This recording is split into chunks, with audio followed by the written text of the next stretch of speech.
ذی الحجہ کے شروع کے 10 دن بقیہ پورے سال کے دنوں کے مقابلے میں زیادہ فضیلت رکھتے ہیں۔ رسول اللہ صلی اللہ علیہ وسلم نے فرمایا ما من ایام اعظم عند اللہ ولا احب الیہ من العمل فیہن من هذه الایام العشر۔ رسول اللہ صلی اللہ علیہ وسلم نے فرمایا کہ اللہ تعالیٰ کے ہاں ذی الحجہ کے شروع کے 10 دنوں سے زیادہ فضیلت والے اور کوئی دن نہیں، ولا احب الیہ من العمل فیہن من هذه الایام العشر، اور اللہ تعالیٰ کو پورے سال کے بقیہ کسی بھی مہینے کے کسی بھی دن کیا گیا عمل اتنا زیادہ محبوب نہیں ہے جتنا کہ اللہ تعالیٰ کو ذی الحجہ کے شروع کے 10 دنوں میں کیا گیا عمل زیادہ محبوب ہے۔ سوال کیا گیا وَلَلْجِحَادُ فِي سَبِيلِ اللَّهِ، یا رسول اللہ صلی اللہ علیہ وسلم کیا اللہ کے راستے میں جہاد کرنا بھی ان دنوں میں کیے گئے اعمال سے زیادہ محبوب نہیں؟ آپ نے فرمایا وَلَلْجِحَادُ فِي سَبِيلِ اللَّهِ، اللہ کے راستے میں جہاد کرنا بھی اتنی فضیلت کا حامل نہیں ہے، افضل نہیں ہے، اللہ کو زیادہ محبوب نہیں ہے جتنا ان ذی الحجہ کے شروع کے 10 دنوں میں کوئی بھی کیا گیا عمل اللہ کو زیادہ محبوب ہے، جو اللہ کی رضا کے لیے عمل کیا گیا۔ إِلَّا رَجُلٌ خَرَجَ بِنَفْسِهِ وَمَالِهِ وَلَمْ يَرْجِعْ مِنْ ذَلِكَ بِشَيْءٍ، ہاں سوائے اس شخص کے، اس مسلمان کے کہ جو اپنی جان اور مال کے ساتھ نکلتا ہے جہاد کے لیے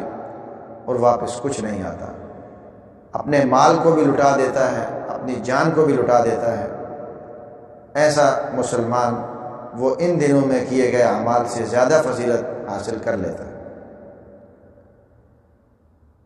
جناب جابر رضی اللہ تعالی عنہ سے روایت ہے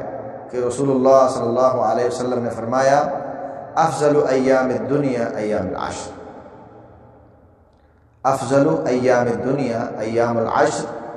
کہ پورے سال کے جتنے بھی دن ہیں ان سب دنوں میں سب سے زیادہ فضیلت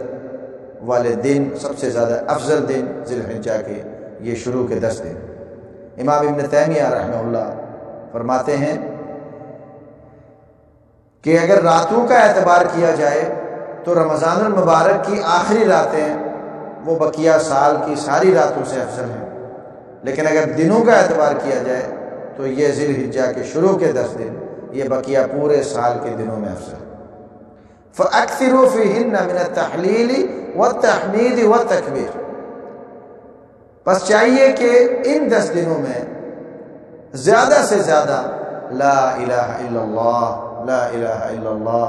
الحمدللہ، الحمدللہ، اللہ اکبر، اللہ اکبر، ان کا ذکر کیا جائے۔ ام سلمہ رضی اللہ تعالی عنہا سے روایت ہے کہ رسول اکرم صلی اللہ علیہ وسلم نے فرمایا اذا رأيتم حلالة الحجة وأراد أحدكم أن يضحي فليمسك عن شعره وأظفاره، تم میں سے جب کوئی ذی الحجہ کا چاند دیکھ لے اور وہ قربانی کرنے کا ارادہ رکھتا ہے تو اسے چاہیے کہ وہ اپنے بالوں کو اور اپنے ناخن کو نہ کاٹے۔ اور انہی ذی الحجہ کے شروع کے 10 دنوں میں یوم العرفہ کا جو روزہ ہے، یوم العرفہ کے روزے کے بارے میں رسول اللہ صلی اللہ علیہ وسلم سے سوال بھی کیا گیا تو آپ صلی اللہ علیہ وسلم نے فرمایا کہ یکفر السنۃ الماضیہ والباقیہ، رسول اللہ صلی اللہ علیہ وسلم سے یوم العرفہ کے روزے کے بارے میں سوال کیا گیا تو آپ نے فرمایا کہ جو یوم العرفہ کا روزہ رکھتا ہے، عرفہ کے دن کا روزہ رکھتا ہے، اللہ تعالیٰ اس کے 2 سال کے گناہوں کو معاف فرما دیتا ہے، 2 سال کے گناہوں کو اللہ تعالیٰ معاف فرما دیتا ہے۔ یکفر السنۃ الماضیہ والباقیہ۔